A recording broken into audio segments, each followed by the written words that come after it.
Buenas tardes a todas y a todos. Bienvenidos a un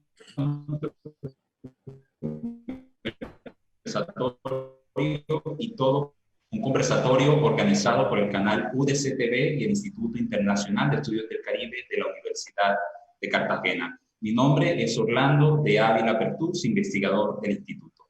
Hoy en Colombia se conmemoran los 200 años del 20 de julio de 1810, que de acuerdo a la memoria oficial es la fecha de independencia nacional. Pero ¿lo es realmente? ¿Qué sucedió el 20 de julio de 1810 y por qué asumimos que esta fecha marca el nacimiento de nuestra vida como una república independiente?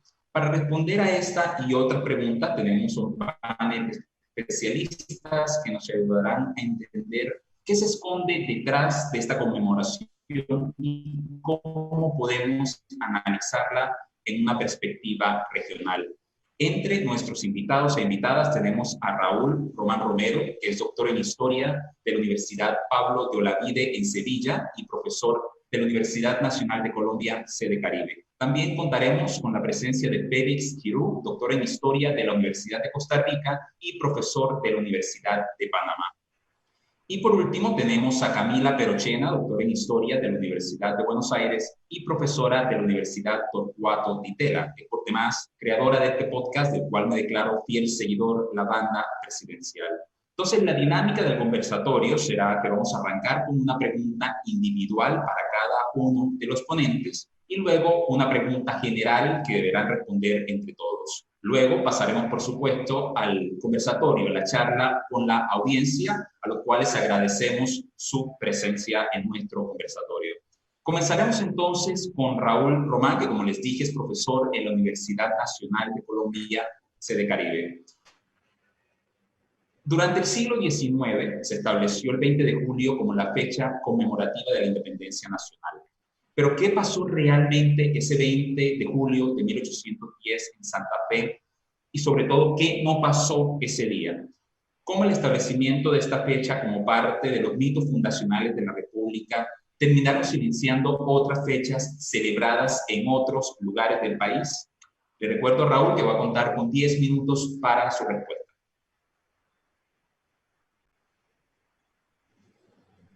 Buenas tardes, Orlando. Buenas tardes, Camila, Félix y todos los participantes de este espacio académico importante para discutir un tema central, precisamente hoy, 20 de julio, de 110 años después de los inicios o del primer episodio que tuvo Bogotá como epicentro para el proceso de independencia.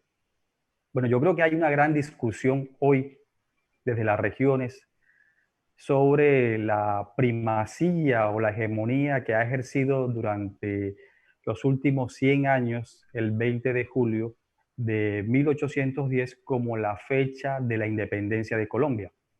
Yo he sostenido en diferentes episodios, diferentes conversatorios y en el libro Celebraciones Centenarias que el 20 de julio realmente es una invención que atendió una necesidad política del siglo XX. Y que a diferencia de lo que se ha pensado, ¿cierto? En el siglo XIX, la dimensión del 20 de julio no alcanzó la fecha o no se convirtió nunca en un referente importante de la independencia de Colombia. Más bien hubo un esfuerzo importante por las élites bogotanas de construir esa fecha como el referente principal de la independencia del país y al final lo lograron, pero lo lograron en el siglo XX. Ahora, ¿qué pasó el 20 de julio de 1810? Todos saben, y ha sido muy discutido en estos días, que se trató de un cabildo abierto, ¿cierto? En el que, en síntesis, los bogotanos no rechazaron a Fernando VII ni generaron un proceso de independencia definitivo como lo hicieron otras ciudades que actuaron de manera más radical frente a ese vínculo que los unía políticamente con la madre patria España.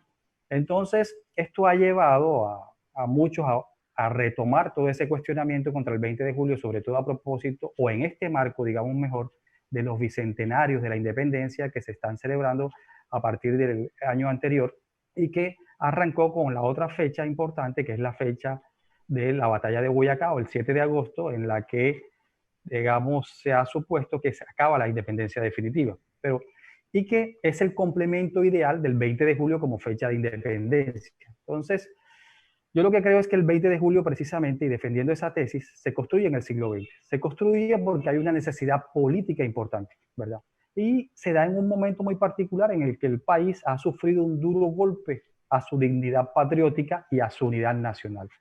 Acaba de ocurrir la guerra de los 1000 días y la separación de Panamá, y el país y el gobierno necesitaba un pasado común, y en esa búsqueda de ese pasado común se visualiza la celebración del centenario del 20 de julio de 1810 en Bogotá como una alternativa importante para construir ese hito fundacional de la República de Colombia. Esto no quiere decir que yo niegue que el 20 de julio existió como un hecho histórico. Lo que quiero decir es que se inventó como fecha de independencia nacional en el siglo XX a partir del centenario de 1910, en el que se incorporó a un ritual simbólico año tras año que fue disciplinando la memoria social de los colombianos y que tuvo como elemento principal la toma del espacio público para hacer ese ritual, y lo segundo más importante, la educación. Es decir, el aparato escolar estatal fue tomado e instrumentalizado por el gobierno para, a partir de la enseñanza escolar, infundir y disciplinar el imaginario social de los colombianos. Tanto que hoy en automático, prácticamente así digo en automático, un niño contesta que se celebra el 20 de julio y dice la independencia de Colombia, ¿cierto? Sin mayores esfuerzos, digamos, de pensar, sino lo hacen automático porque, repito, es un proceso de disciplinamiento de la memoria social a través del esquema más importante, que es la educación escolar, y para eso el gobierno utilizó el libro de Naoya Rubla, que gana el concurso a propósito del libro que se va a retomar como libro de enseñanza de historia a partir de 1910, y con el cual se formaron innumerables generaciones, digamos, de Colombia, y eso permitió, digamos, afianzar de una manera contundente ese proceso de disciplinamiento. Así que no es gratuito que sea en el siglo XX. Ahora, ¿qué se esconde? Y esto es una pregunta que dejo allí porque no sé si alcanzaré, pero ¿qué se esconde detrás de imponer una fecha andina como la fecha de independencia nacional? Detrás de esa construcción hay innumerables significados, no solamente desde el punto de vista simbólico, sino que desde el punto de vista de los conflictos regionales y la lucha también por el poder que se encierra detrás de cada conflicto simbólico en Colombia. Así que yo creo que, aunque hoy el gobierno volvió a conmemorar la fecha, creo que lo importante es que podamos discutir esa fecha y, digamos, ya en un ritual y en una invención o una tradición inventada como esa, muy difícil de remover, pero lo que sí podemos remover es el discurso histórico que está detrás de todo ese proceso de construcción e invención del 20 de julio como la fecha de independencia nacional. Yo dejo ahí para continuar en el diálogo, digamos. Muy bien, Raúl, muchísimas gracias. Mencionaste un evento sumamente importante que corresponde a la separación de Panamá en 1903 y cómo esto incidió en la necesidad de fortalecer este proyecto de memoria oficial que establecía el 20 de julio como la fecha de independencia nacional. Precisamente en ese sentido, Félix Kirú ha hecho sus investigaciones. Panamá, por supuesto, hacía parte de la República de Colombia hasta ese año. Eso nos lleva a la pregunta de cómo se conmemoraba en Panamá esta fecha de independencia supuestamente nacional, el 20 de julio, y cómo después pasaron por el proceso de adoptar otras fechas de independencia una vez Panamá se independiza de Colombia. ¿Cuáles fueron los mecanismos para establecer esas otras fechas de independencia después de 1903? ¿Y cómo tuvo lugar ese proceso de olvidar el 20 de julio? Bueno, muy buenas tardes, Orlando. Saludos a Camila, a Raúl, a todos los que nos están escuchando.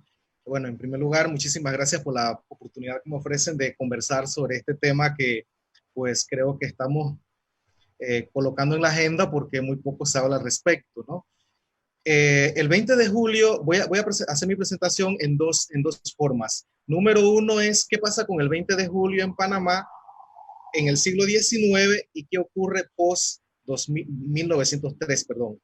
Entonces, la primera referencia que encuentro sobre la independencia de Colombia es de 1880. Sin embargo, en esa acta de 1880 se habla de la independencia de Bogotá, no de la independencia de Colombia. Entonces, por ejemplo, en ese decreto se dice lo siguiente, por el cual se conmemora la independencia de Bogotá, nuestra capital querida, una de las fechas y la más luminosa en nuestros anales patrios, el 20 de julio de 1810, la cual debemos celebrar con mayor entusiasmo y orden en honor de los preclaros hombres que la iniciaron, con toda la decencia requerida y la urbanidad. Posteriormente, en 1882, nuevamente hay un decreto donde establece e instituye la conmemoración del 20 de julio y en 1887. Sin embargo, los periódicos a finales del siglo XIX son los que más hablan sobre esta conmemoración. Por ejemplo, los periódicos La Estrella de Panamá, El Observador, El Lápiz y también el periódico El Mercurio, así como Aspirante, son periódicos que hacen referencia al 20 de julio. Por ejemplo, casi todos hablan de el 20 de julio, pero desde el presente, como son las conmemoraciones, más que de pasado, se habla de presente. En este caso, por ejemplo, el periódico El Observador habla en 1891, dice lo siguiente: el gran día de la patria no pasó en esta ciudad como en otros años. Quiere decir que el 20 de julio no era una fecha continuamente conmemorada en Panamá, pese a que se instituyeron algunos decretos. Por ejemplo, el orador de la fiesta del 20 de julio de 1891 se preguntaba: ¿qué mayor gloria podemos ambicionar nosotros, hijos de Colombia, que la de ser descendiente de esos preclaros ciudadanos? En tanto que el periódico El Mercurio en 1893 se quejó de la gobernación de Panamá haya sido tan indiferente para festejar nuestro 20 de julio. También hacía referencia, por ejemplo, ese periódico a una obra teatral donde Bolívar era el actor principal, ¿no?, en conmemoración de ese 20 de julio.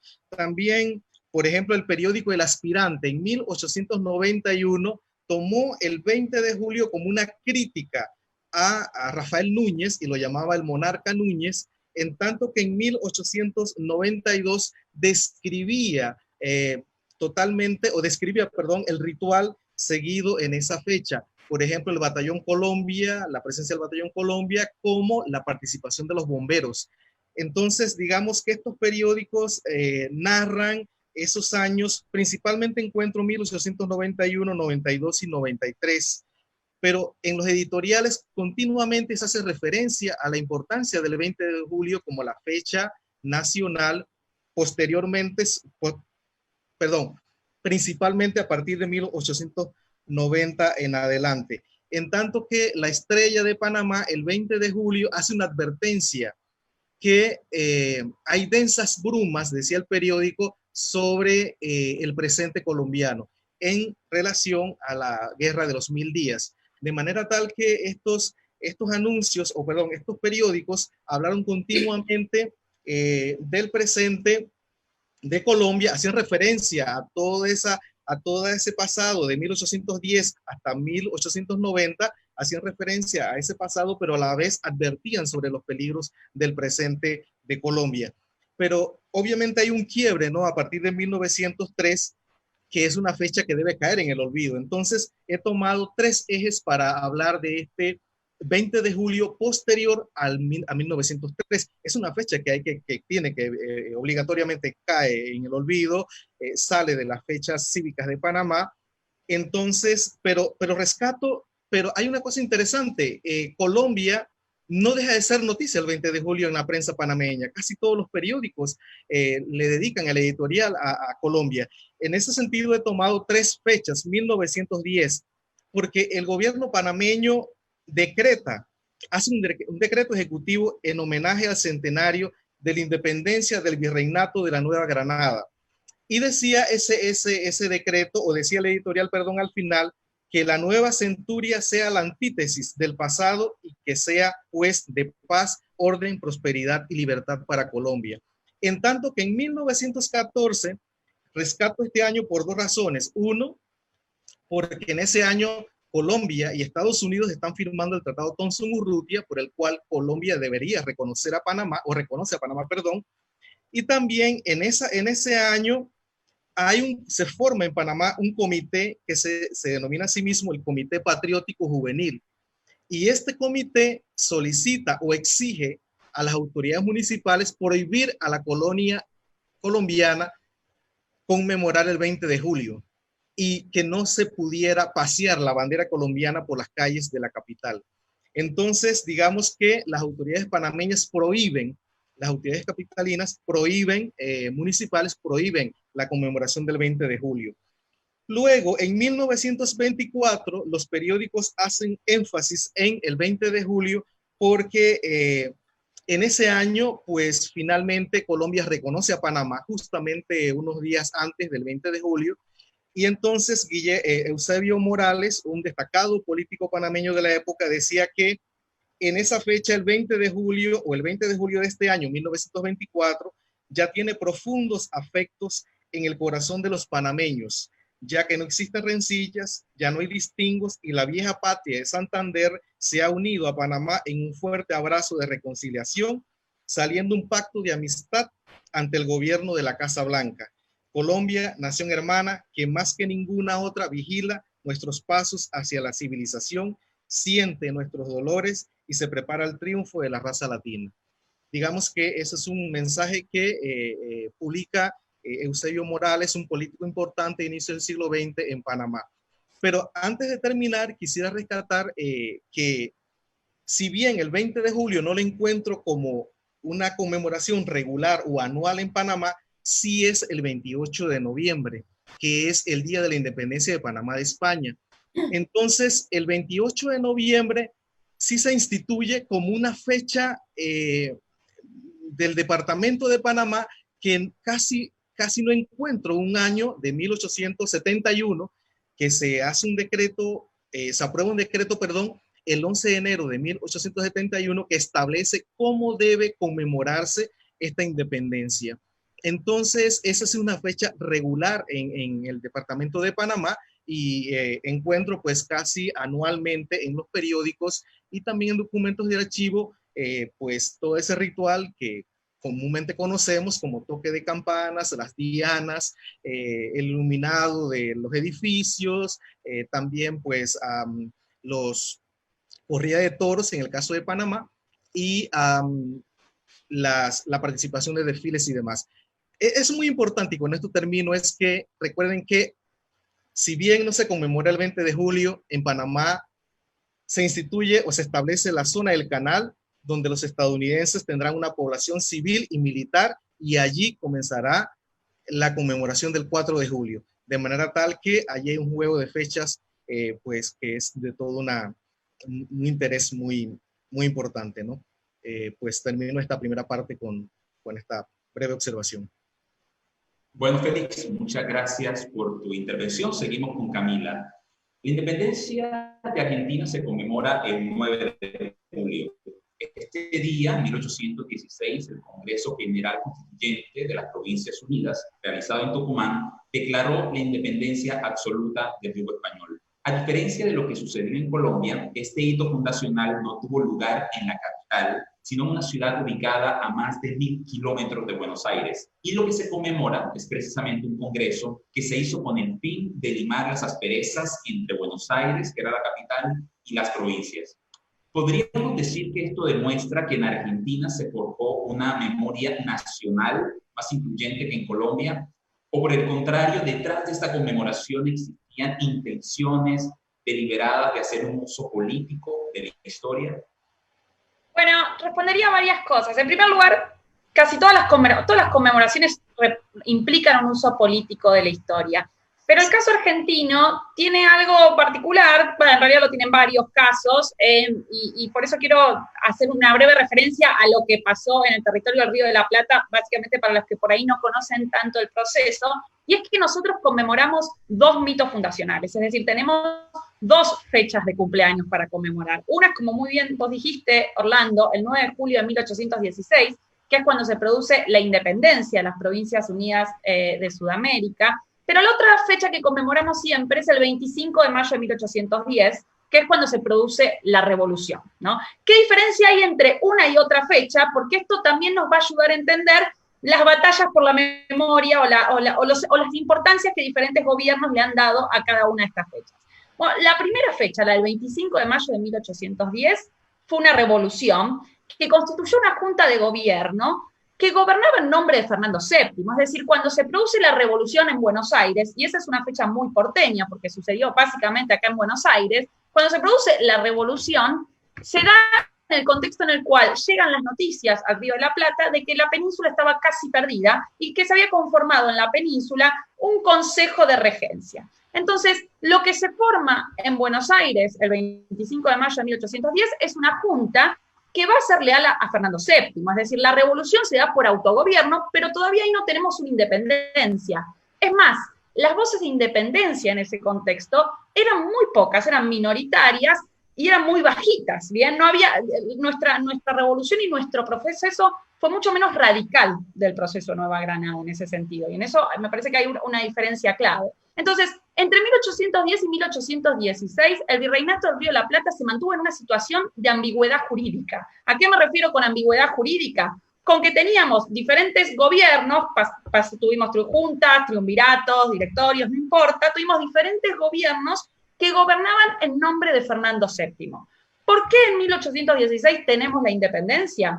Bueno, básicamente porque en 1816 ya se había producido la restauración de la monarquía en España, Fernando VII ya no estaba preso, entonces ya no se podía usar el argumento de que estamos tutelando la soberanía de Fernando VII, ¿no? Fernando VII vuelve al trono y dice, muchas gracias por tutelarme la soberanía, me pueden ya devolver esa soberanía y quiero que todo vuelva a la normalidad, ¿no? Entonces, eso obligó a los revolucionarios de este territorio a tomar una decisión. O bien volvían a ser sumisos a la metrópoli, o bien se independizaban. Entonces deciden en ese contexto llamar a un congreso que, como bien vos decís, se hace muy lejos de Buenos Aires. Y se hace muy lejos porque en ese momento el territorio del Río de la Plata era un territorio que estaba completamente fracturado y dividido. Estaba completamente fracturado porque había grupos federales, confederales, que querían mayor autonomía para las provincias y que querían evitar gobiernos centralistas, ¿no? Entonces, en este contexto se da el Congreso de 1816 que declara la independencia. 2 cosas ahí me parece importantes. Bueno, en primer lugar, que la independencia entonces se está haciendo más que nada por la fuerza de los acontecimientos, ¿no? No porque haya un plan preconcebido y predeterminado de independencia, ¿no? Sino porque la situación en la península nos fue llevando a finalmente declarar la independencia. Frente a eso nos preguntamos, ¿nació la Argentina en ese contexto? Bueno, no, la Argentina no nació ni en 1810 ni nació en 1816, o sea, no nació ni en el momento de la revolución ni en el momento de la independencia. Es más, si leemos el Acta de la Independencia de este territorio, firma como las Provincias Unidas de Sudamérica, ¿no? Ni siquiera está la palabra Argentina. Y este nombre muestra un poco la ambigüedad del proceso que estábamos viviendo acá. ¿Por qué la ambigüedad? Bueno, porque muchas de las provincias que firmaron esa acta hoy no son parte de la Argentina, por ejemplo Charcas, que forma parte de Bolivia, y muchas provincias de lo que hoy son la Argentina no participaron de ese Congreso Constituyente, como por ejemplo las provincias del litoral, que estaban bajo la influencia artiguista.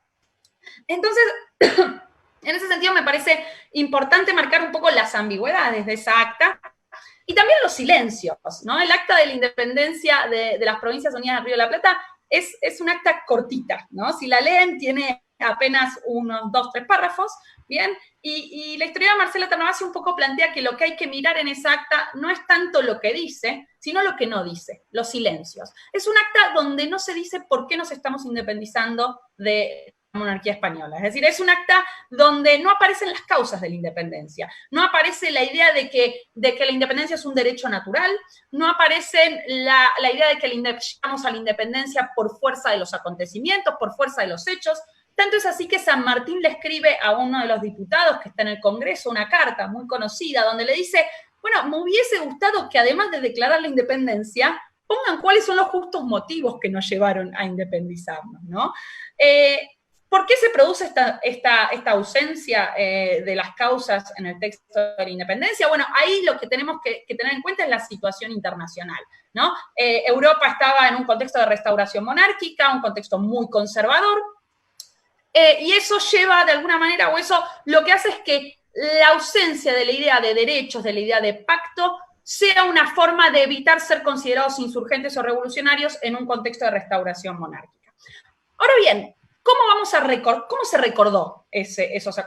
fue la memoria de esos acontecimientos? Bueno, y acá tenemos una disputa que a mí me pareció muy interesante lo que planteaban ustedes, porque la disputa entre si vamos a conmemorar el 25 de mayo de 1810 o el 9 de julio de 1816 es una tensión que se da ya desde la primera mitad del siglo XIX. Es decir, ya desde la primera mitad del siglo XIX va a haber gobiernos unitarios, como por ejemplo el gobierno rivadaviano, que van a preferir conmemorar el 25 de mayo. ¿Por qué? Porque es una fecha porteña, porque es una fecha de la que participaron, cuyo protagonista es Buenos Aires, y de la que participaron básicamente vecinos de Buenos Aires. Los gobiernos federales, por ejemplo, van a buscar conmemorar el 9 de julio. ¿Por qué conmemorar el 9 de julio? Bueno, porque es una fecha que va a incluir al resto de las provincias, ¿no? Entonces, de alguna manera vamos a tener esta tensión entre el 25 de mayo y el 9 de julio. Una tensión que es como el escritor de la historia de la nación, ¿no? Lo que se llama, el momento de consolidación de la historia y de la identidad nacional, es decir, nuestro gran mito nacional es construido por Bartolomé Mitre en la segunda mitad del siglo XIX. ¿Y cómo resuelve Mitre esta tensión? Acopla a las dos fechas. ¿Qué quiero decir con que acopla a las dos fechas? Bueno, lo que va a decir es que el 25 de mayo se inició algo que se cierra el 9 de julio de 1816. Es decir, que entre 1810 y 1816 hay una suerte de inevitabilidad histórica, ¿no? Es una especie de visión teleológica de lo que sucedía. ¿Qué quiere decir esto? Bueno, Mitre, la construcción de la nación, que es la que después se va a enseñar en las escuelas y la que va a ser... Va a ser más popular, la que se va a celebrar en el centenario, la que van a compartir revisionistas, los diferentes políticos. Es esta historia, lo que se conoce como historia liberal mitrista, que considera, bueno, que la independencia siempre estuvo inscripta en los orígenes. Es decir, que 1816, que es la independencia, en realidad la podemos rastrear desde 1806 y 7 con las invasiones inglesas o con la revolución en 25 de mayo de 1810. Por eso una de las cosas que hacen los historiadores que se especializan en este periodo es tratar de desacoplar esas dos fechas. Tratar de decir, ojo, que la independencia no estuvo inscripta en los orígenes. La independencia no es un punto de llegada, sino un punto de partida. En 1810, los revolucionarios no estaban pensando en la independencia. Entonces, ¿qué sucede? Bueno, justamente nosotros hoy en Argentina festejamos las dos fechas, festejamos el 25 de mayo y el 9 de julio, pero porque es parte del éxito de este mito nacional que se construye hacia la segunda mitad del siglo XIX. Muchas gracias, Camila. A partir de las tres intervenciones, lo que está claro es que cualquiera de las fechas, sea en Panamá, en Argentina o en Colombia, responden u obedecen a la construcción de un mito histórico, de un mito fundacional sobre la manera en cómo se han gestado estas repúblicas. Y en ese tipo de mitos se han invisibilizado otras fechas históricas, otros referentes, otras regiones o inclusive otras manifestaciones y formas de celebrar estas fechas patrias. Con base a eso, valdría la pena preguntarse, ¿cómo podemos construir una memoria incluyente que responda a las necesidades de cada país con todo y no solamente a los proyectos políticos o identitarios de una élite? ¿Qué rol desempeñan los historiadores, las historiadoras y las escuelas en este proceso? Para esta pregunta, que va para todos los ponentes, van a tener 3, máximo 5 minutos y desde ya invitamos al público a que comience a hacer sus preguntas a los 3 panelistas. Entonces podemos comenzar por Raúl, seguimos con Félix y terminamos con Camila. Sí, Orlando, esa pregunta es interesante porque cuando uno piensa en la memoria y se da cuenta que realmente son una serie de imágenes, recuerdos seleccionados, esa selección de recuerdos siempre tiene un interés particular en el contexto en que se haga, por aquellos por quienes se haga. Entonces, es muy difícil conciliar, digamos, los diferentes hechos, las diferentes posiciones. Lo que es muy claro en el caso colombiano, así de pronto como en el caso argentino, es que efectivamente cuando se selecciona el 20 de julio y luego se va a articular, un poco en la dimensión que se articula también en Argentina, el 7 de agosto, ¿cierto?, de 1819, como las fechas que el primer 20 inicia y el cierra, hay todo un interés de una élite regional importante, ¿cierto? Hay una feliz, digo yo, coincidencia para la región andina, que no solamente ha difundido la idea y ese otro gran mito, el mito de la unidad nacional, que ha vendido la idea que es importante la unidad después de la guerra de los 1000 días, después de la separación de Panamá, sino que se está construyendo la hegemonía regional del mundo andino sobre el resto de las regiones. Y por eso ese esfuerzo por imponer esos elementos simbólicos que nos dicen bien que fueron en Bogotá y posteriormente en Boyacá, es decir, 2 fechas del centro andino donde se construye la república. Y eso tiene un mensaje importante, y es que la república, los constructores tienen el deber moral de llevar esa república, y eso más o menos pasó, ¿no? Se arrogan el poder de gobernar esa república. Entonces, desde ese punto de vista, prácticamente no hay una conciliación. Se ha hecho un esfuerzo en los últimos años por incluir y por hacer que estas conmemoraciones sean incluyentes, y luego de todo el debate del año pasado con la vicepresidencia de la República, ¿cierto? La vicepresidencia extendió la celebración del centenario hasta el 23, ¿cierto?, incluyendo otras fechas que son de Cartagena, que son de la costa caribe colombiana, de los llanos orientales, del archipiélago de San Andrés. Intentó incorporar unas fechas, pero sin embargo el eje central sigue siendo lo ocurrido el 7 de agosto, con lo cual la centralidad sigue estando alrededor de los Andes, ¿cierto? Y repitiendo el ciclo y las justificaciones un poco que se hicieron desde principios del siglo XX. Y en Colombia pasa algo importante. Rafael Núñez, quien inventa los símbolos patrios, y por eso quizás Félix encuentra eso, también está construyendo digamos, los elementos fundacionales de la República y los elementos identitarios de la República de Colombia, de ese nuevo proyecto de Estado que arranca desde 1886, que intenta homogeneizar el país, al igual que lo que pasa en Argentina, y es allí donde empiezan esos signos, bandera, escudo, himno, a escalar, y el complemento realmente, si uno lo mira en una dimensión de mediana duración, son la creación y, digamos, invención ya perpetua de la tradición de las fechas patrias 20 de julio y 7 de agosto. Entonces, creo que es muy difícil, y será muy difícil, sobre todo porque la memoria selecciona, y al seleccionar genera silencios, ¿cierto? Y esos silencios son los que nosotros de alguna manera discutimos y develamos ahora en la actualidad, pero son silencios que están construidos históricamente y muy bien construidos, porque solo 100 años después estamos entendiendo y develando bien esos silencios construidos. Félix. Sí, bueno, creo que retomo algunas ideas de Raúl. Lo interesante es mirar los silencios, pero recogiendo unas palabras de Camila, por ejemplo, en el caso de Panamá, el 28 de noviembre de 1821 y el 3 de noviembre de 1903, hay digamos que quienes promueven ese discurso, ¿no?, del Día de la Independencia Nacional, el 3 de noviembre de 1903, dicen así, que me parece que la narrativa sigue esa línea, que en 1821 surgió airosa y previsora nuestra autonomía, la que en fecundo desarrollo culminó el memorable 3 de noviembre en la soberanía de que hoy nos ufanamos en el sol de nación libre. Entonces, digamos que como que esa tarea inconclusa de 1821 finalizó por fin en 1903, y que pues eso concreta esa gran misión o este destino de Panamá de ser el centro del comercio mundial.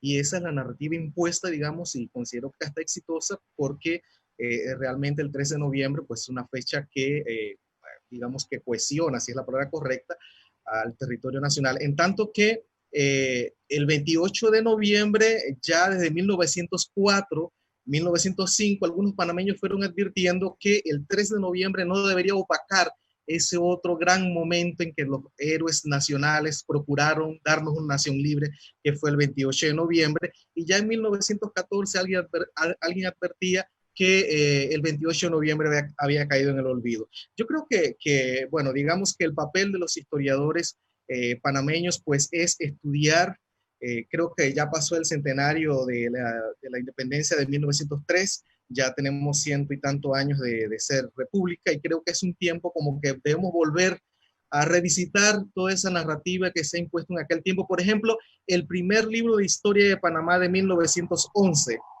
es un libro que narra la historia del país, del periodo colonial, el periodo departamental, y solamente al siglo XX le dedica un capítulo, de manera tal que luego a ese primer libro me parece que sería como una buena oportunidad de discutir qué ocurrió entonces en el siglo XX. No es que no se haya hecho investigación en el siglo XX, sino digamos que volver a poner en agenda pues cuál ha sido la narrativa que se ha hecho en el país en estos últimos tiempos. También hay que recordar algo muy importante, que la independencia de 1903 se le consideró en Latinoamérica con una leyenda negra, que fue un invento estadounidense, de manera tal que eso por allí pues se ha dado toda una discusión en el tiempo, pero considero que ya a estas alturas del tiempo, creo que volver sobre esas leyendas más bien sería discutir los silencios. Y para finalizar, en 1924, con este tema de las memorias invisibilizadas, en 1924 encontré un documento de archivo donde los afrocaribeños, ya panameños, pedían permiso para celebrar el Empire Day en mayo de 1924. Esa es una fecha o una festividad que pues no he encontrado mayor información, pero considero que por allí es una ruta posible de otros aspectos que podíamos nosotros averiguar. Y ahora sí termino. En 1953, cuando Panamá cumplió los primeros 50 años de independencia de Colombia, un grupo de intelectuales panameños se preguntaban, bueno, ¿qué había sido de Panamá en esos 50 años? ¿Cuáles habían sido los logros, los desaciertos y los desafíos? Y un poeta, Ramón H. Jurado, decía que, bueno, era el tiempo de dejar al Panamá canalero y volver al Panamá del interior, al Panamá del hombre del campo. Entonces, son una serie de documentos, una serie de momentos, perdón, que habría como que volver a discutir. Y yo creo que ahí está la tarea del historiador panameño, es discutir, revisitar todo esto, encontrar los silencios y discutir sobre ello. Camila. Bueno, a mí la pregunta sobre el rol del historiador me hace pensar en una frase que me gusta muchísimo de Mona Souf. Mona Souf es una historiadora francesa, especialista justamente en las conmemoraciones de la Revolución Francesa. Y Mona Souf se preguntaba en una de esas conmemoraciones, en los 150 años de la Revolución, se preguntaba si se podía al mismo tiempo conmemorar y conocer la Revolución Francesa. Es decir, si al mismo tiempo se podía convertir la Revolución en un lugar de memoria y analizarla historiográficamente. ¿A qué me refiero con esto? Bueno, en esa pregunta de Mona Souf me parece que queda claro la tensión entre historia y memoria, ¿no? Ambos casos, tanto la historia como la memoria, son representaciones del pasado, pero tienen lógicas y objetivos diferentes, y de ahí viene la pregunta de Mona Souf, ¿no? El dilema que tienen. ¿Cuáles son esas diferencias? Bueno, mientras la primera, es decir, la memoria busca consolidar una identidad o legitimar un estado de cosas, la historia en realidad se basa en una especie de operación crítica, ¿sí? Una serie de reglas, una serie de criterios metodológicos. Contraponiéndola o pensándolo en términos bastante esquemáticos, podríamos decir que por un lado tenemos en la memoria una aspiración militante, mientras que en la historia tenemos una aspiración por conocer la verdad. En tal sentido, esa tensión lo que muestra es que el rol del historiador difícilmente va a ser crear estas identidades nacionales. Identidades nacionales que, sin embargo, son necesarias, ¿no? Entonces, es un dilema, es un problema. Hay otra frase que me gusta bastante, que es de Eric Hobsbawm. Hobsbawm decía, todos los seres humanos, todas las colectividades necesitan un pasado, necesitan construir un pasado, necesitan construir su identidad a partir de un pasado, pero solo pocas veces, y casi ninguna, ese pasado coincide con lo investigado por el historiador, ¿no? Entonces, de alguna manera, lo que decía Eric Hobsbawm, bueno, la responsabilidad pública del historiador es dar cuenta de las contradicciones o los problemas que tiene ese pesado que se conforma identidades, ¿no? Entonces, a mí me gustaría cerrar un poco con esa tensión y decir que me parece que el rol del historiador en tal sentido está en desarmar esas operaciones que se producen a la hora de hacer memoria. Cosa que no es una tarea nada fácil, ¿verdad? Porque cuando uno elabora las investigaciones en la historia, uno no suele tener en mente cuál puede ser el uso político de ese relato histórico que uno está construyendo. Y a veces uno no lo hace de manera deliberada. Pero la historia en sí misma, la construcción de estos relatos, de las memorias, hacen parte de un juego político, y de un juego político que se construye desde el presente. De ahí la importancia de estos eventos, de ahí la vigencia de estos temas, y de ahí la audiencia que hemos tenido durante toda la transmisión. Tenemos una cantidad enorme de preguntas, se las voy a ir pasando paulatinamente, y voy a comenzar por Raúl, porque Raúl tiene que irse pronto. Raúl tiene una agenda muy apretada, por supuesto, en el día del 20 de julio, que lo invitan precisamente para controvertir el significado de estas fechas patrias. Por lo tanto, voy a comenzar contigo. La primera pregunta tiene que ver con Mompox. ¿Qué pasó el 6 de agosto de 1810 en Mompox? Mompox, este municipio del departamento de Bolívar, reclama para sí la primacía de la independencia absoluta en Colombia, el primer lugar donde se declaró la independencia absoluta. ¿Es esto cierto? ¿No es cierto? ¿Qué pasó? Otra pregunta también para Raúl se lee de esta manera. En la actualidad, ¿cómo se puede reorganizar este mito fundacional para el caso de Colombia? ¿Podría después de una fecha que está dentro de las mentalidades que se empieza a reconocer como la independencia regional? Me imagino que está preguntando más por el tipo de fechas de independencia que ocurrieron en el Caribe colombiano. ¿Qué hay que hacer con ellas? ¿Cómo podemos incorporarlas a estas memorias que estamos elaborando?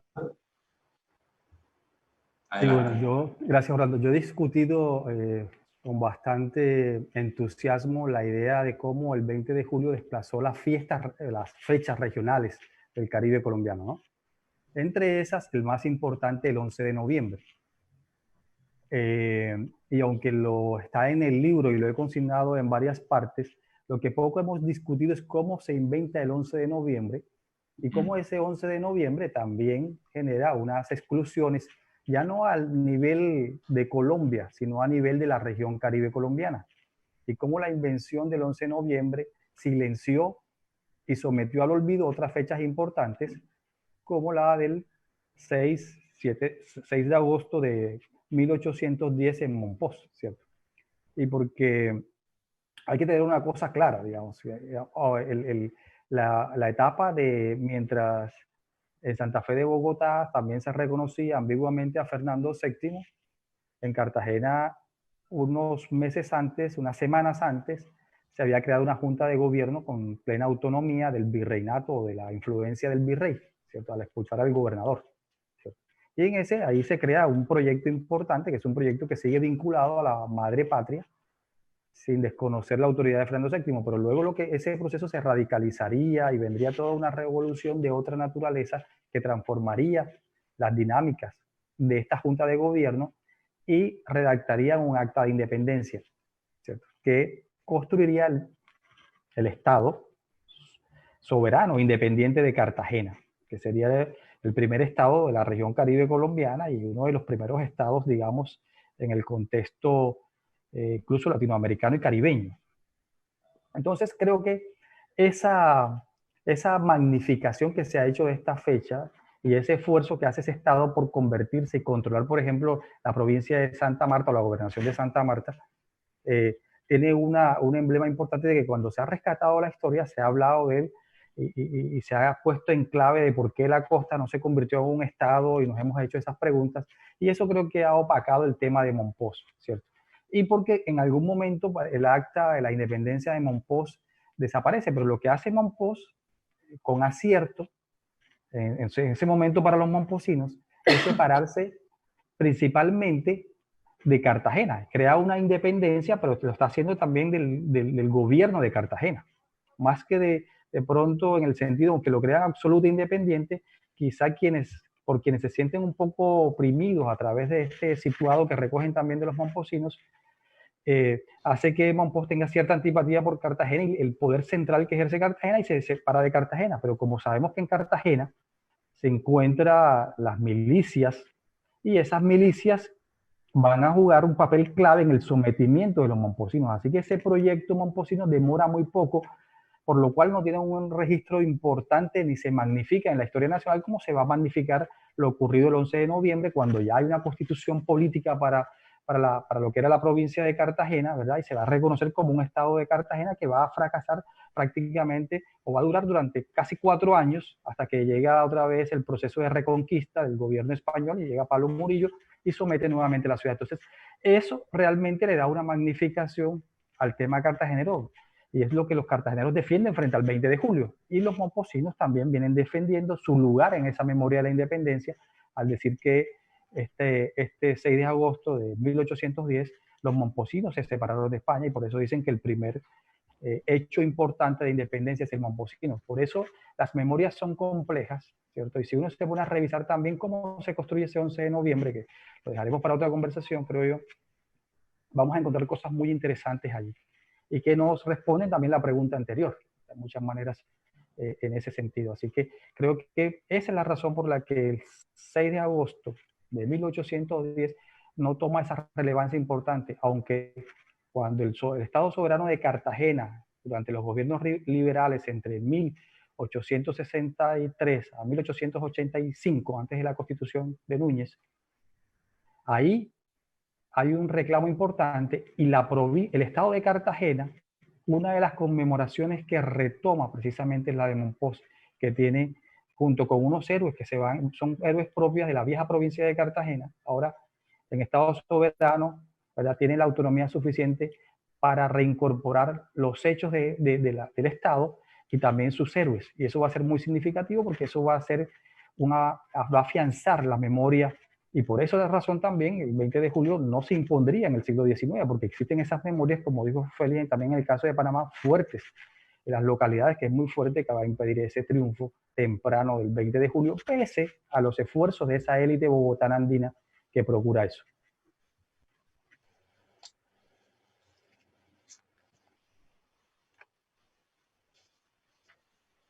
Bueno, antes de que te vayas, Raúl, porque sé que te tienes que ir en cuestión de un par de minutos, quisiera hacerte una última pregunta que solamente podría responderla tú. La lealtad de Santa Marta a la corona siempre ha sido punto de debate en la historiografía colombiana. No obstante, el 10 de agosto de 1810 se firma un acta que comparte la coyuntura política por la cual atravesaba la capital del virreinato de la Nueva Granada. ¿Se puede reconocer esta firma como disposición del pueblo samario para la lucha por la independencia de Colombia? Bueno, te escuché un poquito fragmentado, digamos, pero yo creo que el caso de Santa Marta es un caso particular en el contexto de la costa caribe colombiana, porque Santa Marta jugó un papel hasta muy tarde como punto clave digamos, del control español en la costa y, por supuesto, en el resto de la Nueva Granada. Entonces creo que los momposinos, digamos, en la reconstrucción de su memoria, no se han vinculado mucho al tema de Santa Marta, pero sí lo encuentra uno en el rastreo de prensa muy vinculado como la continuación del 20 de julio, es decir, porque las memorias también se amparan y se articulan para su legitimidad en algunos procesos históricos. Y lo que le convenía a la reconstrucción de la memoria de Monpós muchos años después era articularse como parte fundamental de un proceso que teóricamente inició el 20 de julio, pero no se articularon a los hechos del 22 de mayo en Cartagena, ni al 16 de junio en Cartagena, cuando expulsan al gobernador, porque esos hechos, digamos, no son los hechos en que se engrana el proceso independentista que procuran garantizarse desde el punto de vista de la memoria y el conflicto simbólico los momposinos. Por eso creo que se anclan, digamos, al recuento y al recuerdo, y se sintonizan con ese 20 de julio más que con otras fechas. E incluso lo encuentra uno también en las conmemoraciones de los 100 años. Ya en 1910 los momposinos reclaman fervientemente que no es el 20 de julio, que eso es el 6 de agosto, y que ahí rechazan cualquier otra iniciativa de la costa por tomar ellos la primacía en esa conmemoración. Y eso va a ser muy importante porque esas son esas memorias enfrentadas y esas contramemorias que siempre llamo, que se construyen unas contramemorias que no logran imponerse, pero que van a jugar un papel clave para perpetuar los hechos de otras regiones y de otros actores y actoras en ese proceso de la independencia de Colombia. Muchísimas gracias, Raúl. Sé que tienes que irte pronto, de modo que te agradecemos tu presencia en este conversatorio. Nos quedamos con Camila y con Félix, para quienes, por supuesto, tengan también preguntas. Y tengo una pregunta que va directamente para Camila. Se nota que es bastante difícil, pero con toda certeza podrás responderla. ¿Qué influencia tuvo José Gervasio Artigas en el cambio del modelo esperado en la emancipación latinoamericana? ¿En el cambio del modelo esperado en la emancipación latinoamericana?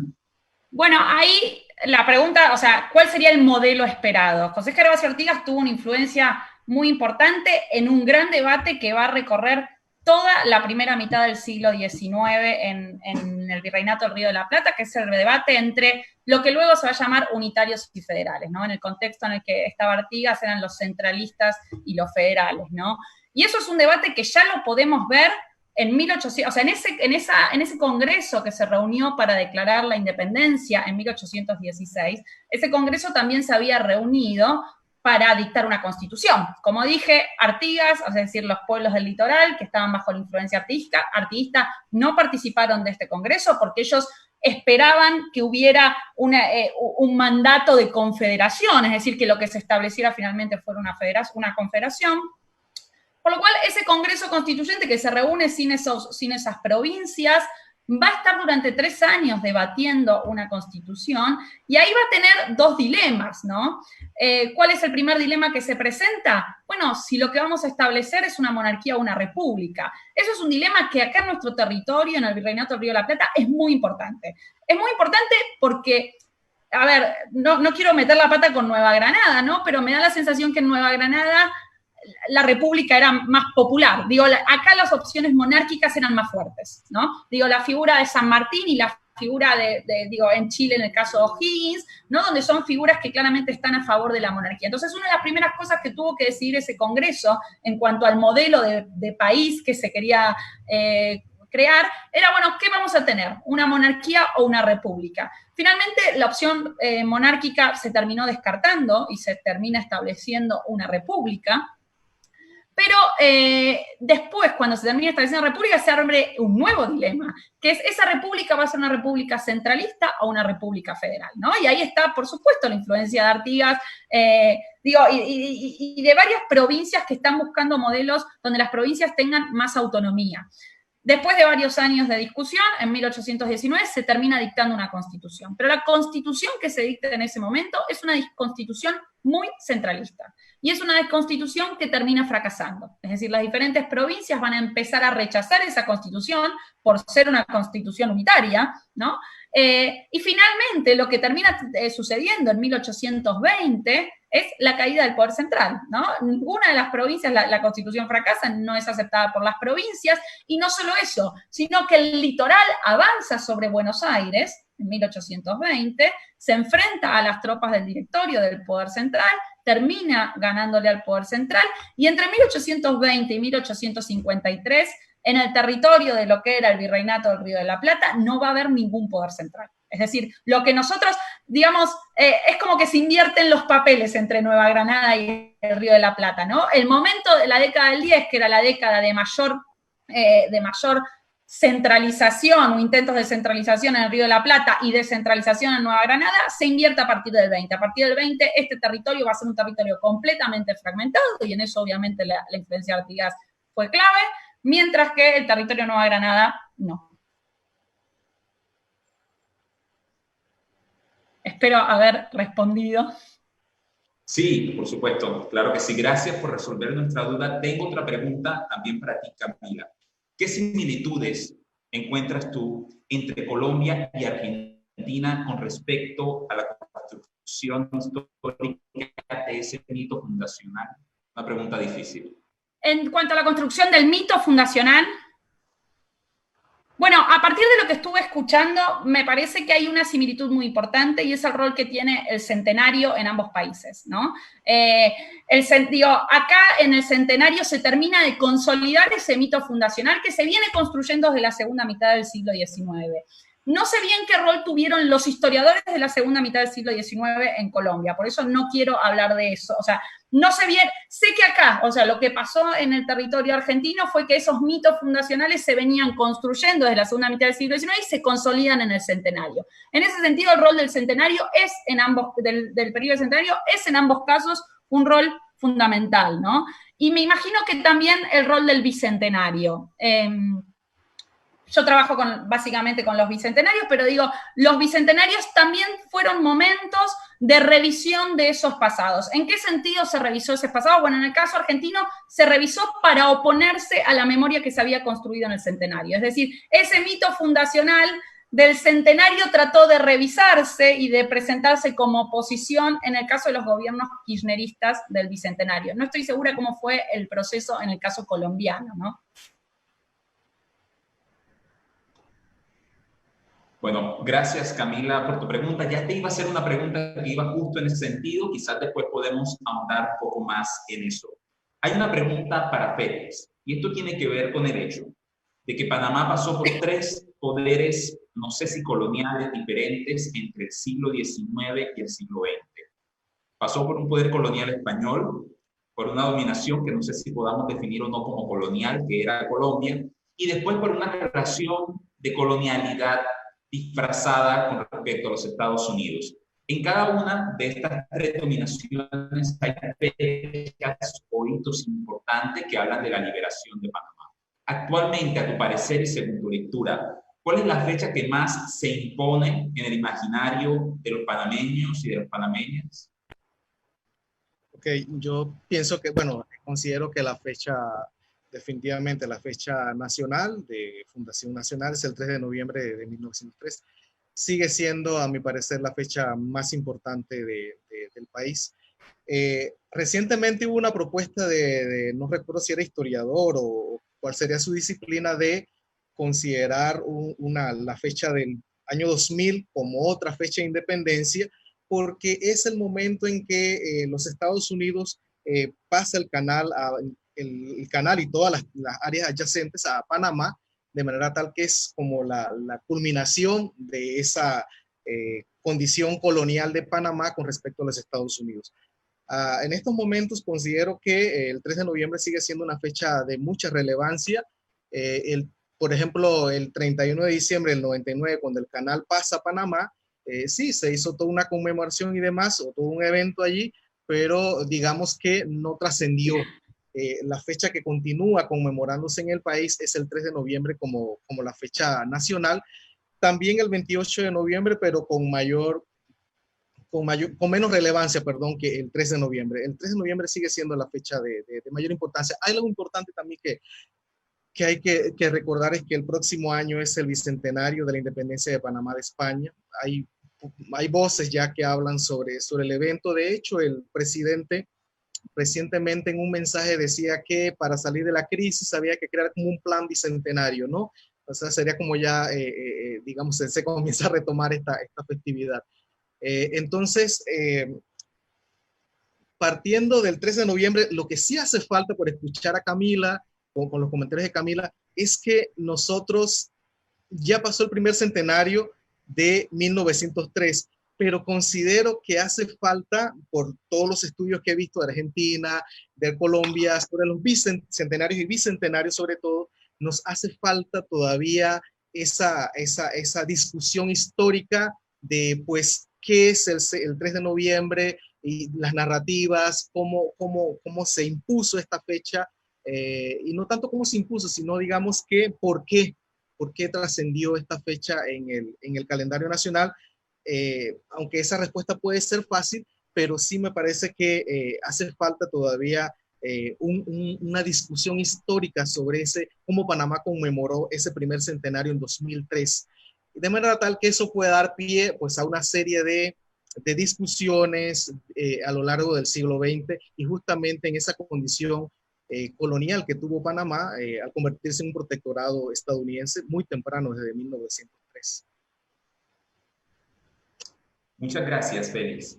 Hay otra pregunta, y esta pregunta sería para Camila. Yo no sé si nos podrías ahondar un poco más en cuáles fueron los usos políticos de la historia en torno a la independencia de Argentina durante los años del kirchnerismo.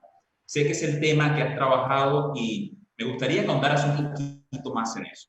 Claro, a ver, la memoria bueno, como dije, siempre hay una tensión, ¿no?, entre cómo recordar la revolución y cómo recordar la independencia, cómo recordar 1810 y cómo recordar 1816. Con respecto a la independencia, es decir, con respecto a 1816, el kirchnerismo retomó una idea que también estaba en el peronismo, es decir, una idea acuñada por el propio Perón a mediados del siglo XX. ¿Cuál era esa idea? Era que la Argentina estaba viviendo una segunda independencia, que ya se había hecho en el siglo XIX, la independencia política, y que el peronismo venía a concluir con una independencia económica. Bien, esa memoria de la independencia construida por Perón es una idea que retoma Cristina Fernández de Kirchner en su gobierno. Ahora bien, la apuesta más fuerte de Cristina Fernández de Kirchner me parece que está no tanto en la memoria de 1816, sino de 1810. ¿Por qué? Bueno, uno podría decir porque festeja el bicentenario de 1810, justo estaba en el gobierno, ¿no? Pero también por la idea de revolución. A mí me parece que para Cristina Fernández de Kirchner es muy importante el concepto de revolución, porque lo que plantea es que lo que sucedió en 1810 es que hubo una revolución inconclusa. Es decir, que los héroes de 1810 intentaron conseguir la libertad, consiguieron la libertad, pero no consiguieron la igualdad. Entonces el kirchnerismo vendría, o ese era el discurso, a cerrar con eso que no había terminado, con eso que había quedado inconcluso desde el siglo XIX, es decir, a conseguir la igualdad. De esa manera lo que hacía el kirchnerismo era trazar un arco entre 1810 y 2010 como dos momentos fundacionales, ¿no? De hecho, en muchos discursos, Cristina Fernández de Kirchner decía, vengo a terminar con 200 años de fracasos y divisiones, ¿no? Entonces, de alguna manera, el 2010 se instauraba así como un nuevo comienzo, como una especie de tabula rasa sobre lo que había sucedido en el pasado. Entonces, me parece que para el caso del kirchnerismo, esta tensión entre independencia y revolución, si bien no se ve como una confrontación, porque también Cristina Kirchner se reivindicaba como federal y por lo cual reivindicaba la independencia, pero sí me parece que hay mucha más importancia en la revolución, ¿no? En el 25 de mayo del 10. Muchas gracias, Camila. Tenemos otra pregunta que es realmente una pregunta para Raúl, pero o sea, pues ya no está acá con nosotros. No sé si deba responderla, tomarme el atrevimiento de responder una pregunta que por demás es muy difícil, que se escapa a mis campos de investigación, pero dada la importancia de la pregunta, la voy a leer y voy a procurar responderla como sea posible. ¿Podría considerarse la fundación de los primeros palenques de cimarrones como el origen de las independencias? Esta es una pregunta muy interesante porque propone establecer una línea histórica entre la lucha de los cimarrones por la liberación de la esclavitud y la independencia de las repúblicas. Son dos elementos, dos situaciones distintas, ¿verdad? Y es muy difícil establecer una línea de tiempo entre la una y la otra. Sobre todo porque muchos de estos palenques terminaron forzando a las autoridades españolas a firmar un pacto de paz con ellos. De modo que una vez se daba ese pacto de paz, estos palenques de cimarrones reconocían la autoridad de la colonia española, pero conservaban su autonomía, de modo que podían llevar una vida al margen del orden colonial sin seguir desafiándolo de manera directa como lo hacían anteriormente. Este es el caso del palenque de San Basilio, un proceso que recoge bastante bien historiadoras como María Cristina Navarrete e historiadores como Alfonso Casiani. De modo que es difícil trazar una linealidad histórica entre la formación de estos palenques y las independencias de los estados nacionales. De todos modos, estos procesos de formación de palenques se legitiman a sí mismos por su importancia en la erosión del orden colonial, por un lado, en la erosión del sistema de esclavitud y, por supuesto, en la futura abolición de la esclavitud durante el siglo XIX. Esa podría ser, digamos, mi respuesta en ese sentido. ¿Puedo agregar una cosa, Orlando? Por supuesto. Claro, yo de los palenques no sé nada, así que en realidad no voy a agregar específicamente de los palenques, pero lo que vos estabas diciendo me hace pensar un poco en el caso de Haití. ¿no? Donde generalmente la cuestión de la emancipación de los esclavos y la independencia se suelen pensar como dos procesos que van juntos, ¿no? Y si bien son dos procesos simultáneos, son dos procesos que se tienen que pensar por paralelo. Es decir, al principio los esclavos que estaban en la revuelta pidiendo la emancipación no necesariamente estaban pidiendo la independencia de Francia todavía. Es decir, la independencia de Francia empieza a pedirse fuerte después de 1802, cuando Napoleón envía de nuevo a las tropas para terminar con la abolición de la esclavitud que se había conseguido en el 94, ¿no? Entonces, me parece un buen ejemplo para tratar, es decir, muchos esclavos que estaban pidiendo la emancipación no necesariamente estaban pidiendo la independencia de Francia, ¿no? Entonces, pensarlo como un caso donde independencia y emancipación, independencia y fin de la esclavitud no necesariamente van de la mano. Sí, por supuesto, y de hecho solamente fueron de la mano en Haití mucho después, de 1802. Exacto. Haití es el único país en declarar la independencia y paso seguido abolir la esclavitud. El resto de los países de América Latina no la abolieron inmediatamente, sino que postergaron la abolición o simplemente la prolongaron o fueron debilitándola progresivamente. De tal manera que es difícil establecer una correlación entre lo uno y lo otro. No hay una teleología entre un evento histórico y el otro, simplemente marchan en paralelo, a veces con puntos de encuentro, siendo el caso de Haití un caso muy importante, pero excepcional en el contexto de América Latina. Hay una última pregunta que yo les quiero hacer a ustedes dos, y tiene que ver con el hecho de que estas memorias no solamente visibilizan una fecha, no solamente visibilizan una región o una ciudad, sino que también visibilizan ciertas subjetividades. Y esas subjetividades, por lo general, aluden o tienen que ver con las élites criollas. Hasta el siglo XX se enseñó en la escuela, por lo menos aquí en Colombia, que los artífices de la nación habían sido los criollos, las élites, hombres blancos, absolutamente todos. Estas memorias que se construyeron tanto en Argentina como en Panamá, ¿operaron bajo el mismo patrón o le dieron un espacio a otras subjetividades, a mujeres, afrodescendientes, indígenas, o cayeron en las mismas exclusiones, en los mismos silencios? Podemos comenzar con Félix y cerramos con Camila. Bueno, en Panamá está bien claro, ¿no? Es una élite comercial y de hecho en el libro de historia, me has hecho recordar el libro de historia, al menos que yo utilicé, hay una figura de los tres próceres de la independencia, hombres de la élite comercial panameña, y esas han sido, digamos, las figuras centrales en la narrativa de la independencia de Panamá, y también Manuel Amador Guerrero, que fue el primer presidente de Panamá, cartagenero, si no mal recuerdo.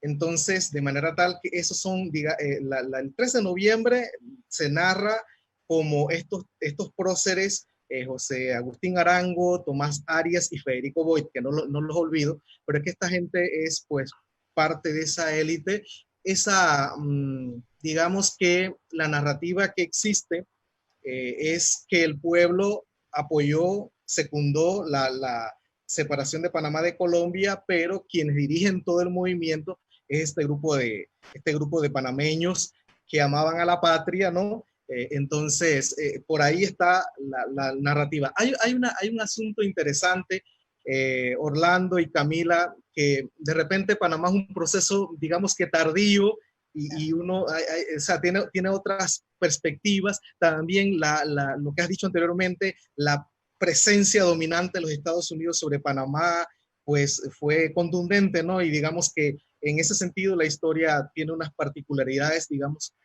Entonces, pero en el siglo XX, ese 1903 y estos próceres, llamados próceres, también digamos que hay una otra memoria que es muy importante en el siglo XX, como le decía Camila, que es una protesta estudiantil del 9 de enero del 64.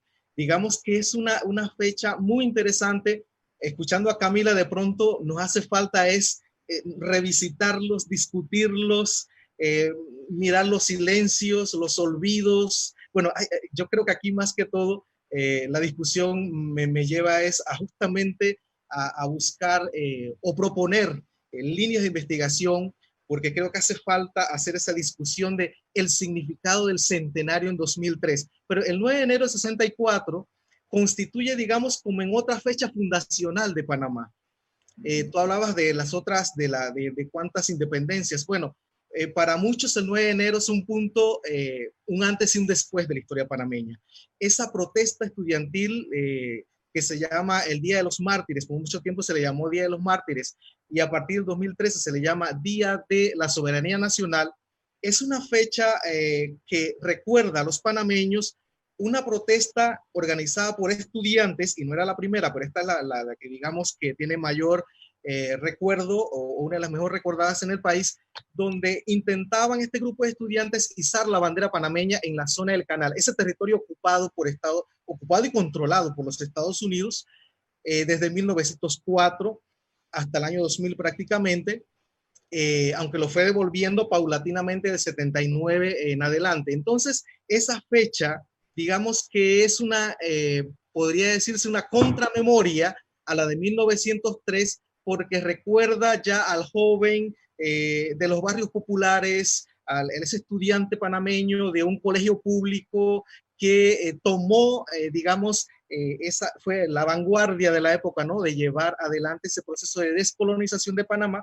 Entonces, el 9 de enero, digamos que es una fecha muy importante en Panamá, que cayó en el olvido con el tiempo, pero que recuerda, y digo antes y después, porque desde ese momento Panamá rompe relaciones diplomáticas con los Estados Unidos e inicia el proceso de negociación para la devolución del canal interoceánico y todo ese territorio controlado que se llamó Zona del Canal, donde había pues toda una infraestructura estadounidense, población estadounidense y toda una cultura. Allí celebrar el 4 de julio, también las festividades como el Día de Acción de Gracias. Es decir, es un espacio ocupado por Estados Unidos no solamente para el movimiento comercial, la hegemonía estadounidense y militar estadounidense en el continente, sino también que es todo un pequeño Estados Unidos en el trópico, en este caso.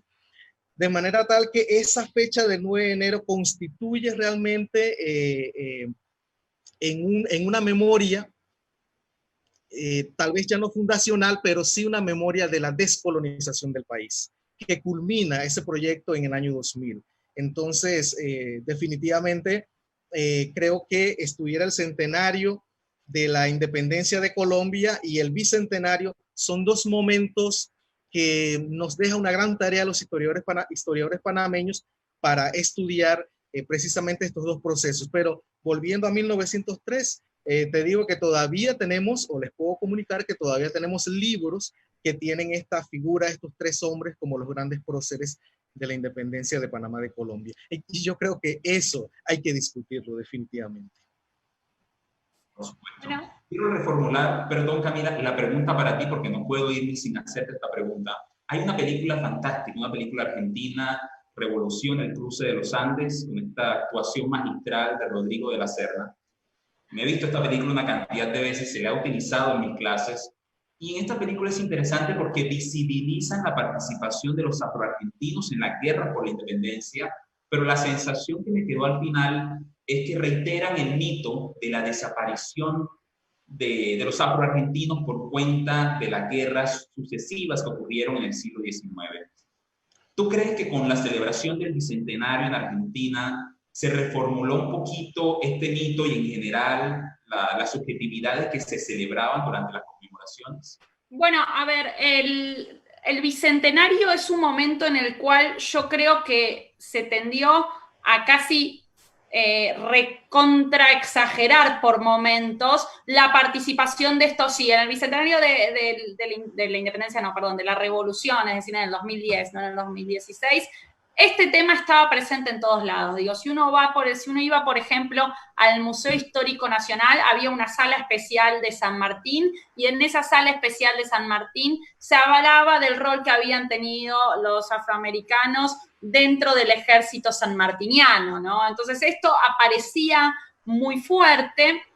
Sin embargo, yo creo que por momentos seguía habiendo una idea un poco esquemática o caricaturizada del rol que tuvo el pueblo en el contexto de la revolución. ¿A qué me refiero? Bueno, siempre que uno, no sé, piensa en un acto escolar, ahí aparecen en los actos escolares, los niños se pintan la cara con corcho negro y venden velas y aparecen, digo, los actos escolares representan al pueblo dentro de la revolución, como, bueno, los artesanos, los que vendían cosas en la calle y participaban de esa manera.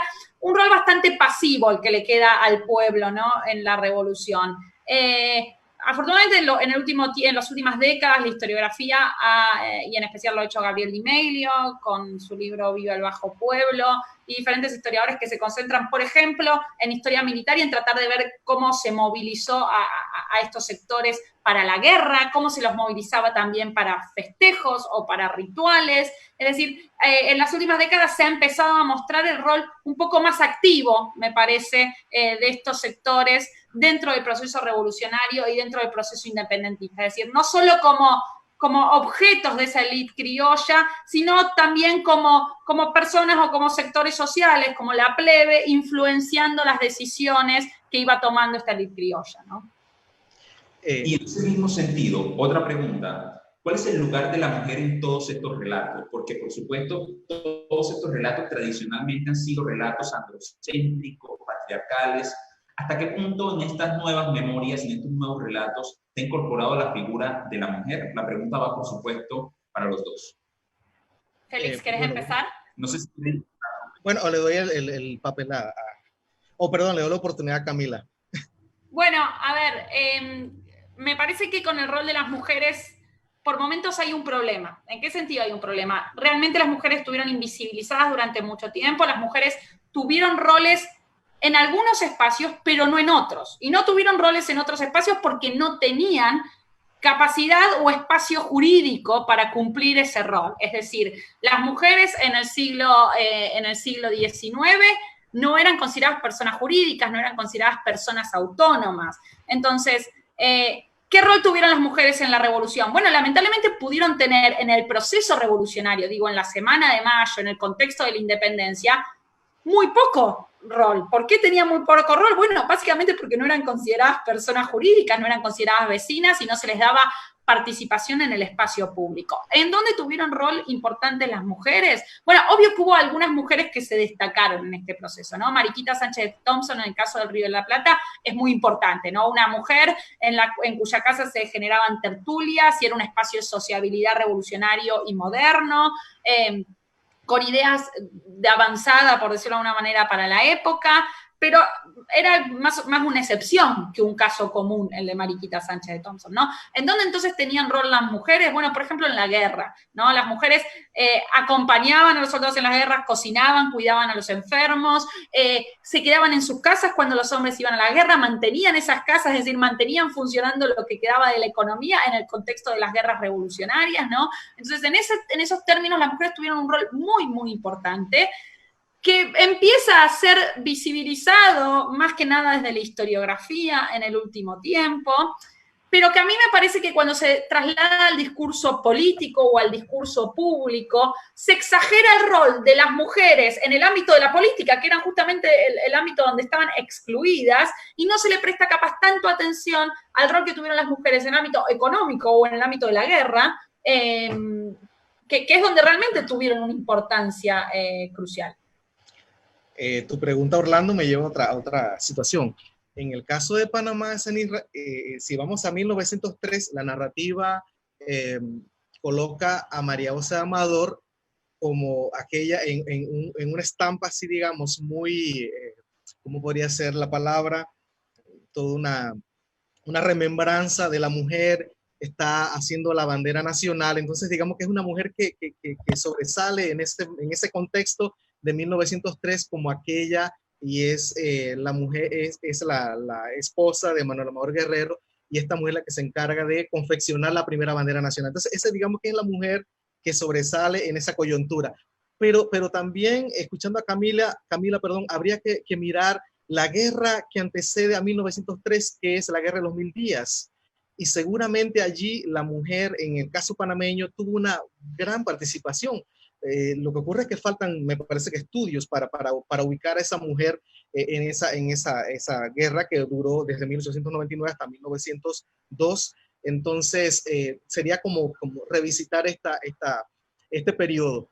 Luego, así que digamos que muy poco hay una narrativa con respecto a la mujer en 1903, que ya sería otro tiempo del que está hablando Camila, pero que realmente en Panamá eso no encuentro por el momento a una mujer. Lo interesante es lo que dice, porque quiero que quede este mensaje de un panameño en 1953, que él decía que la historia oficial de Panamá ha forjado una leyenda áurea, olvidada alrededor de 1903, y para justificar la separación de Colombia, pero calla la condición de servidumbre que queda a partir de 1903 con los Estados Unidos. Entonces, insisto nuevamente que considero que pues nos quedan muchas preguntas en el caso panameño, ¿no? Y ahora en la coyuntura del bicentenario sería una valiosa oportunidad para volver al centenario, perdón, del 1903, y volver sobre ese bicentenario de la independencia de Panamá, España. Y entonces 1821, 1921 y el 2021, que también Panamá conmemora el 28 de noviembre de 1921. Y es interesante este contexto de 1921 porque es un año en que Panamá tiene una guerra con Costa Rica por los límites, por las fronteras. Entonces Estados Unidos finalmente decide pues ese conflicto que tuvo Panamá con Costa Rica. Entonces es un año también, digamos que, donde Panamá conmemora el centenario de la independencia de Panamá de España, pero en una condición política muy especial, ¿no? Como parte del protectorado, o como un protectorado, perdón, de Estados Unidos.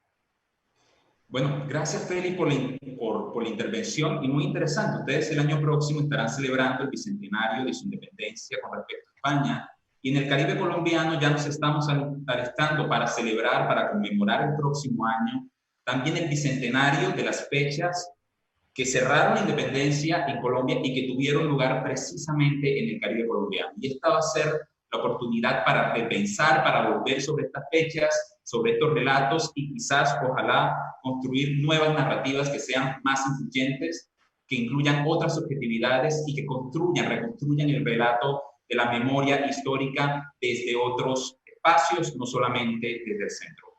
De manera tal que cerramos con estas reflexiones. Muchísimas gracias, Camila, muchísimas gracias, Feli. Raúl ya no se encuentra por acá, pero de cualquier modo el agradecimiento también para él y por supuesto para todas y todos ustedes que nos acompañaron en este Facebook Live. Espero que nos podamos volver a ver en otra ocasión, y le mando un fraternal abrazo de parte de la Universidad de Cartagena, del canal UDCTV y del Instituto Internacional de Estudios del Caribe. Hasta la próxima. Gracias por la invitación. Gracias. Muchas gracias por la invitación. Gracias, un placer. Hasta luego. Hasta luego, Camila.